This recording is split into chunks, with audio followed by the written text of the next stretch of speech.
Bonjour, c'est Cryptolyse, bienvenue à la quotidienne, notre rendez-vous de 8h du lundi au vendredi où nous faisons un tour de l'actualité crypto et des marchés. Alors, aujourd'hui forcément il y a une actualité que l'on va aborder un petit peu plus par la suite, mais qui est l'invasion de l'Ukraine par la Russie. On va voir ça après. Avant, on va faire un autre petit tour de l'actualité plutôt crypto-monnaie et on va voir le reste ensuite.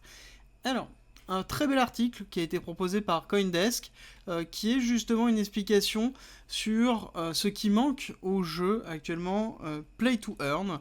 Et vous connaissez un petit peu ma position sur ce type de jeu-là, où je vous dis que c'est un début, mais que, en l'occurrence, il manque la notion de fun dedans, parce que le principe de jouer à un jeu, c'est prendre du plaisir à y jouer, c'est pas forcément un investissement.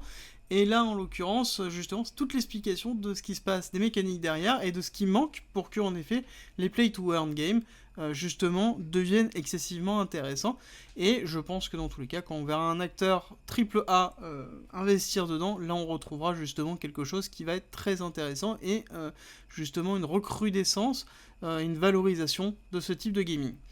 Alors, deuxième news qui apparaît, qui est assez intéressante, qui va être notamment le fait que Intel dévoile Bonanza, donc qui est leur nouvelle puce, en tout cas leur nouvel équipement lié au minage, qui est spécialisé dans la diminution de tout simplement de la consommation. Donc on retrouve encore toujours qu'il y a des investissements massifs au niveau du proof of work. Donc ce n'est pas quelque chose qui est terminé pour l'instant, et je pense que c'est quelque chose qui va perdurer par la suite et qui va justement potentiellement continuer au fur et à mesure de l'évolution tout simplement des crypto-monnaies. Dernière petite news qui est que enfin Tether a fini son audit pour le dernier trimestre 2021 et en l'occurrence ils sont enfin conformes et ont bien 100% de liquidité pour fournir justement le 1 pour 1, le ratio 1 pour leur USDT. D'accord, donc pour leur crypto-monnaie, leur stablecoin, ça y est, on a les réserves, l'audit est terminé, on est sûr qu'il y a $1 pour un USDT fourni, en tout cas sur cette période-là. Et ça met fin un petit peu à la polémique qu'on avait à un moment donné, ou en tout cas la peur qu'on avait, où il manquait quand même un petit peu moins de 30% de ce qu'il aurait dû avoir à ce moment-là depuis un certain temps. Rejoins-nous sur Discord, tu y retrouveras notamment ma stratégie d'investissement qui est disponible gratuitement. Je montre comment je construis mon bag, le fonctionnement de mes optimisations, quand acheter, quand vendre, tout pour éviter justement les principaux pièges. Si tu aimes mon contenu, like, partage et abonne-toi, ça m'aide énormément. Alors, on va maintenant parler tout simplement de l'invasion de la Russie, de l'Ukraine par la Russie, et l'impact que ça a sur les marchés. Donc ça y est, ça a été annoncé par Poutine ce matin, en tout cas, et tout de suite après cette annonce, on a eu l'invasion qui a commencé. Et forcément, les cours derrière ont suivi fortement. Je vous ai commencé à en parler justement, c'est depuis cette semaine où je vous disais attention comment ça va se dérouler. On commence à avoir une mise en place technique qui nous montre que potentiellement on peut avoir une continuité forte de baisse et que l'actualité en elle-même accentuera ça. En l'occurrence, on voit qu'en effet, on a eu une belle accentuation, on a eu quand même une belle bougie qui s'est mise en place. On va regarder un petit peu plus tard au niveau horaire comment ça s'est passé et surtout ce qu'on peut attendre par la suite. Ce qui est intéressant de voir, c'est que notamment, on a, par rapport à ce que je vous avais présenté hier aussi, au niveau des indices, là on est sur donc tout simplement le Nasdaq. On voit qu'on a une validation qui a été forte et on a une accentuation de la chute et en l'occurrence on est en train de se diriger vers le prochain objectif et si jamais suite à cette prise de liquidité là on n'a pas un rebond technique qui va être effectué, le prochain arrêt va être quand même assez bas et va être dans les 12 000 avec une prise de liquidité de cette inducement qui se trouve ici. Et donc là on aura une validation d'une schématique assez basse, mais ça sous-entendrait aussi quand même, qu'on soit d'accord, une chute de hop, pas loin de 7% au niveau du Nasdaq, donc quelque chose qui est quand même très conséquent et qui est plus ou moins, voilà, qui est le triple de ce qu'on a, le double de ce qu'on a actuellement aujourd'hui, d'accord. Donc on aurait quand même une accentuation de ça. Et on voit que aussi forcément au niveau du S&P 500, on a une accentuation et une accélération de la chute. On voit quand même qu'on a eu une semaine qui a été assez forte, avec une descente forcée, et que globalement on va continuer. À l'heure actuelle, il n'y a pas de possibilité, en tout cas de fort support, on est en train de tout casser derrière, et la schématique est en train de se mettre en place. On a eu la distribution, on est sur une validation de distribution en chute. On a en plus une schématique retail de Chartis qui est en train de se faire, hop, là, avec une validation de la ligne de coût qui est en train de s'accentuer. Donc forcément, on a un marché qui est favorable à une chute forte avec l'actualité. C'est-à-dire que là, on a quand même quelque chose qui fait que techniquement, on a un ensemble d'éléments qui nous montrent qu'on va avoir une chute. En tout cas, c'est possible d'avoir une chute. On n'est pas sur un fort support, on n'est pas en plein bull run, on est en correction, on a une perte de confiance sur l'ensemble du marché, en tout cas crypto et même financier, où on a des indicateurs techniques qui nous disent que potentiellement on va rentrer dans une correction, où on est dans une correction. Et là, forcément, quand on a une nouvelle aussi forte comme ça, on va avoir, ça va jouer énormément sur les marchés. Et comme on peut le voir ici, justement, on a une accentuation. Alors, avant d'entamer un petit peu ce qui se passe sur le 1 heure, on va aller regarder deux choses qui sont très intéressantes. La première, c'est le graphique que je vous avais présenté hier, c'est celui-là, où je vous avais notamment expliqué la relation entre le ratio Open Interest market cap ratio et l'open interest en lui-même et le prix. D'accord, on avait quelque chose qui était assez cohérent. Et on va regarder, donc ça c'est une vue 1 heure, prise ce matin, pour voir un petit peu ce qui se passe. Ce qui est intéressant de voir, c'est que principalement on a ici une poussée extrême de l'open interest. Alors si on voit que ça, on pourrait se dire, le cours descend, chute, on a un changement au niveau du ratio qui est en train de pousser. Ce qui est important de comprendre, c'est que globalement, pour que ce ratio monte, il y a deux possibilités. Soit l'open interest augmente, soit le market cap général diminue grandement. Ce qui est intéressant de voir, c'est qu'en bas, on a la totalité de l'open interest. Et on voit que, en l'occurrence, il n'y a pas de changement. Très très peu. Alors, il y a une toute petite montée, on peut voir que là on a une toute petite progression, mais ce n'est pas ça qui a induit un changement aussi grand. Principalement, c'est une diminution du market cap global. Donc ça sous-entend qu'il y a une diminution, un impact économique sur la totalité du market cap des cryptos, et que du coup on est en train de remonter justement cet open interest, ce ratio open interest market. Donc du coup on est en train de repousser sur des niveaux assez hauts, qui sont des niveaux avant chute. D'accord ? Donc ça veut dire que potentiellement, là, ce qui est en train de se dérouler, on pourrait se retrouver sur ensuite, tout simplement, une nouvelle chute au niveau de l'open interest, qui, d'ailleurs, si on regarde les différents moments où ça a chuté, sont des chutes du prix forcé. Donc là, à l'heure actuelle, on n'a pas encore de lâcher prise au niveau de l'open interest pour pouvoir réguler ce ratio.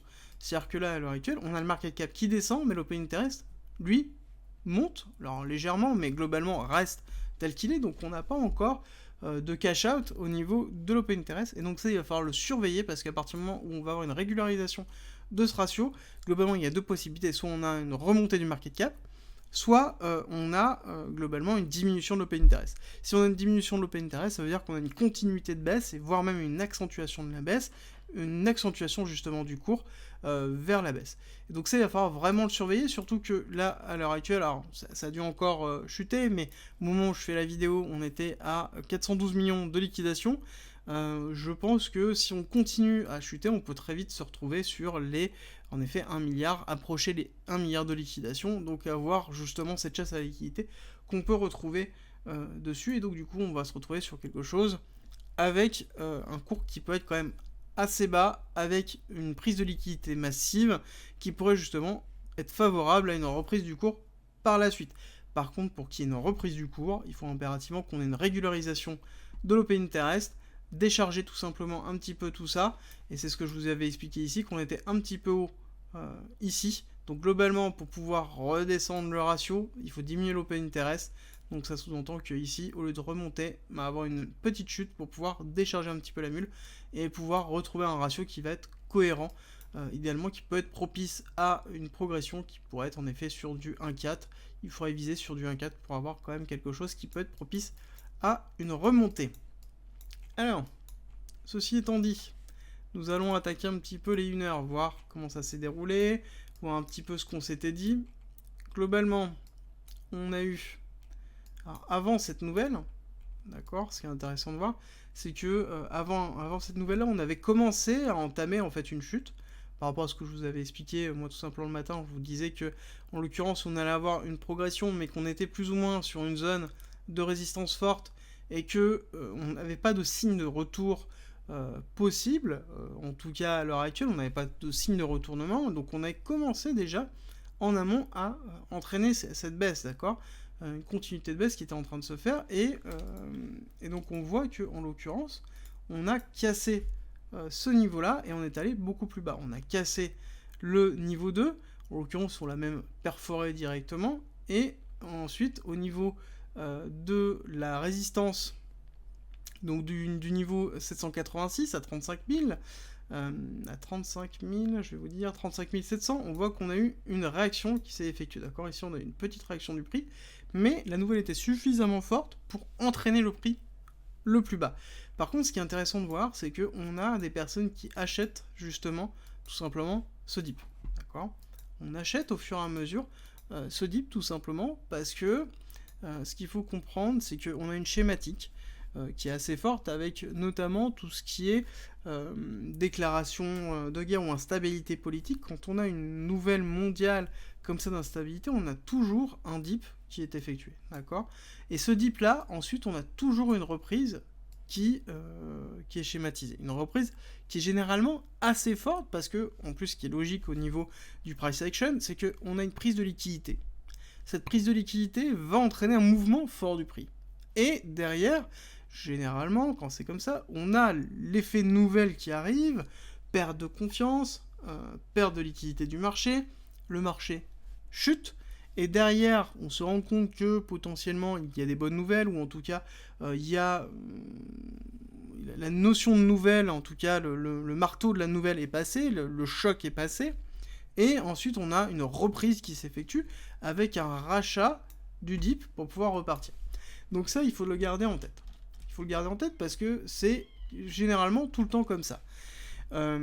Par contre, il est évident que pour que ce soit le cas, il ne faut pas que derrière, on ait encore de mauvaises nouvelles qui vont s'effectuer, et en tout cas, un aggravement de cette crise qui sera effectuée. À savoir que, en l'occurrence, on sait qu'il va y avoir des nouvelles aujourd'hui, une prise de parole notamment, je pense, des différents acteurs politiques mondiaux, notamment les Américains, et donc du coup, il va falloir vraiment surveiller les types d'annonces qui vont être effectuées, et est-ce qu'on va partir sur un envenimement, tout simplement, de la situation, ou est-ce qu'on va avoir un retour Made in USA, avec une prise de parole qui va être suffisamment forte, pour donner confiance au marché américain et pousser justement et racheter ce dip là. Ça, il va falloir vraiment vérifier, parce que là, on est vraiment dans une schématique où, globalement, on a une conformité entre la partie technique et la partie fondamentale. C'est-à-dire que la partie fondamentale appuie la partie technique, c'est-à-dire que là, le dip, la question qu'on peut se poser, c'est quand est-ce que le dip se termine ?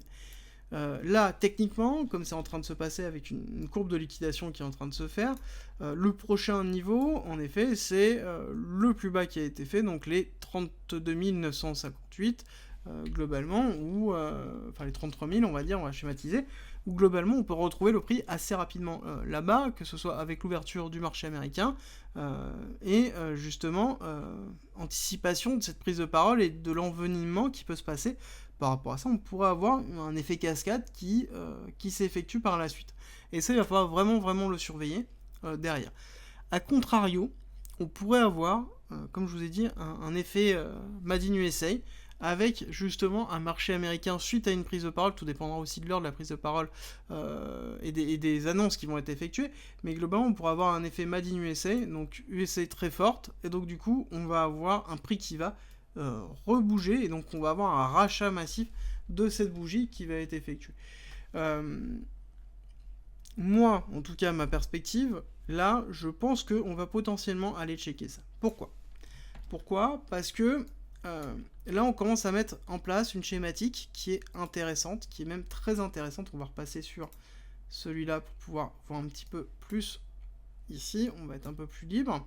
On a une schématique qui est très intéressante et qui est visible même en daily. Hop, on va se mettre comme ça. Je vous dis que tout simplement on est en train de finir la vague 5, d'accord? C'est un peu la dernière vague, qui est cette vague C, qui valide notre vague 4, qui serait avec extension, avec une prise de liquidité potentielle des 29 000, voire même aller chercher plus bas pour aller combler un gap qui existe dans les 26-24 000. Mais si on regarde ici, on a quand même une schématique de Wyckoff qui est assez intéressante. Là, on a une belle schématique qui est en train de se mettre en place, qu'on va se noter là ensemble, qui est un psy ici. On pourra avoir un beau psy, on pourra avoir un SC,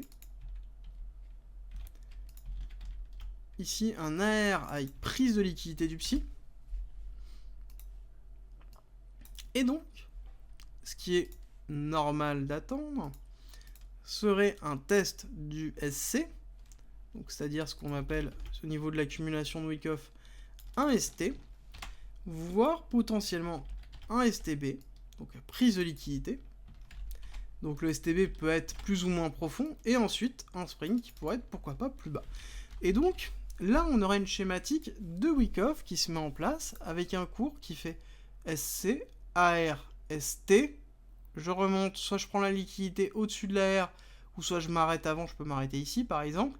Je redescends, je prends la liquidité du SC, je remonte, spring, et je pars. D'accord? Donc là, on aurait une belle schématique de validation, justement, de cette dernière vague, vague 5, pour pouvoir avoir une schématique d'accumulation de Wyckoff. Donc, signe très bullish d'un cours qui repart à la hausse, avec derrière une accélération du cours, due principalement à une prise de liquidité massive effectuée ici, et une résolution géopolitique de la situation, donc tout simplement un arrêt de la perte de confiance géopolitique, cette peur schématique d'une troisième guerre mondiale, ou en tout cas d'un envenimement de la situation, donc du coup quelque chose qui est assez oppressant, notamment sur les marchés, où globalement faut vous dire que à l'heure actuelle, ce géoconflit, il est pricé déjà depuis un certain temps sur les marchés. Ça appuie clairement sur la notion de confiance au niveau des marchés, et il est déjà pricé depuis déjà quelques mois. À partir du moment, là c'est juste un effet déclencheur, mais à partir du moment où on aura une résolution de ce géoconflit, avec en effet un retour du printemps, ce qu'on appelle tout simplement l'été des marchés, on va se retrouver sur quelque chose qui risque d'être excessivement bullish par la suite. Et c'est pour ça qu'il est important de surveiller la schématique qu'on va avoir là, et en tout cas dans les jours à venir. Pourquoi? Parce que là en l'occurrence, alors là on est en daily, mais on va essayer de se projeter un petit peu au niveau semaine. Mais globalement, si on regarde un peu la schématique de Wyckoff qui est en train de se faire, là on a le psy, donc globalement 3 semaines, 2, 3 semaines, 3 semaines, 3 semaines. Bon, en l'occurrence, on a encore 7 à 9 semaines avant de terminer en fait cette schématique qui est en train de se faire là. 7 à 9 semaines, ça nous emmènera en effet sur un beau printemps, à savoir que ça peut être plus long, mais là voilà, je pars dans de l'extrapolation, hein, vous savez très bien que l'analyse technique, la notion de temporalité est excessivement compliquée. On peut avoir des accélérations tout de suite. C'est limite le seul vraiment gros inconnu qu'on pourra avoir et qu'on ne pourra jamais deviner. Mais néanmoins, si on regarde la schématique qu'on est en train de faire et la temporalité qui est en train de se faire par rapport à ça, on pourrait se retrouver en effet sur une schématique qui prendrait à minima 2 mois, voire 2 mois et demi avant d'avoir une résolution, et ce qui sera en même temps logique sur une résolution aussi géopolitique qui pourrait se mettre en place, et le fait que tout simplement l'onde de choc et le choc émotionnel fait par cette invasion, qui n'est pas rien, hein, on parle quand même d'une invasion d'un pays par un autre, donc du coup on a le passif de la Première et de la Seconde Guerre mondiale qui revient en tête des principaux acteurs, et donc du coup on a cette peur qui est là, qui est toujours présente, mais à partir du moment où on va avoir quelque chose qui va se régulariser et qui va se tasser dans le temps, et que cette peur va disparaître, d'enflammement tout simplement de l'ancienne URSS, de ce bassin de l'ancienne URSS, et qu'on va avoir une stabilisation, on risque d'avoir une reprise de confiance, et ce qui sera en même temps logique avec une analyse chartiste. Et d'ailleurs, on va terminer sur ça, et globalement se dire, c'est intéressant de voir à quel point l'analyse technique, des fois, peut être en corrélation avec les événements du moment et à quel point, justement, la vie de tous les jours et la vie géopolitique rentre en corrélation avec l'analyse technique. Et globalement, c'est quelque chose qui m'intéresse énormément et qui m'interpelle en tout cas, notamment dans ces moments-là. Merci d'être resté avec moi jusqu'au bout. Abonne-toi, partage si t'as aimé et rejoins-nous sur Discord. C'est avec plaisir qu'on t'accueillera. Et à très vite.